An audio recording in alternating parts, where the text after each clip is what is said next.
ایمان کسے کہتے ہیں؟ اب دیکھیے کہ ایک شخص کو 3 دن سے کچھ بھی کھانے کو نہیں ملا، بھوک سے اس کا برا حال ہے، وہ بالکل نڈھال ہو رہا ہے۔ وہ اپنے ایک دوست کے یہاں جاتا ہے تو اس کے لیے گرم گرم پلاؤ کی پلیٹ آتا ہے، وہ اس کی طرف لپک کر بڑھتا ہے، جلدی سے لقمہ اٹھاتا ہے اور منہ کے قریب لے جاتا ہے۔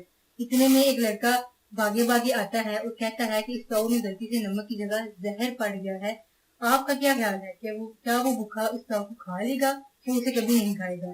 وہ بھوک کی سخت تکلیف تو برداشت کر لے گا، مگر وہ اس لقمہ کو منہ میں نہیں ڈالے گا۔ وہ پلیٹ کو اٹھا کر پھینک دے گا، کیونکہ اس میں تو زہر تھا۔ اس نے اس قدر سخت بھوک کے باوجود اس پلاؤ کو کیوں نہیں کھایا؟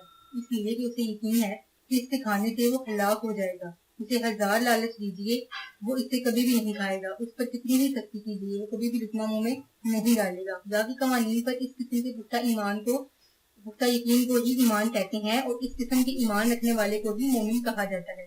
ظاہر ہے کہ اس قسم کا انسان یعنی مومن ان تمام نقصانات سے محفوظ رہے گا جو ان قوانین کی خلاف ورزی سے اسے پہنچ سکتے ہیں۔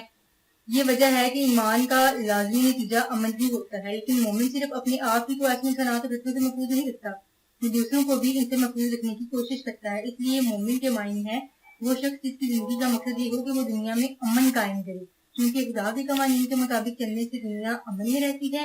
اس لیے خدا کی ایک صفت المومن بھی ہے، یعنی امن دینے والا۔ اس مثال میں یہ بھی دیکھیے کہ اس بھوکے نے زہر ملے ہوئے پلاؤ کو نہیں کھایا، وہ اس کے نقصان سے تو محفوظ رہا ہے، لیکن اس سے اس کی بھوک کا علاج نہیں ہوا۔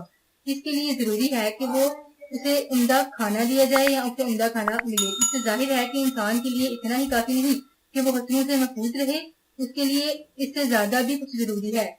یہ کیا ہے؟ آپ کے مطابق یہ کیا ہے؟ اسے ہم اگلے عنوان میں دیکھیں گے۔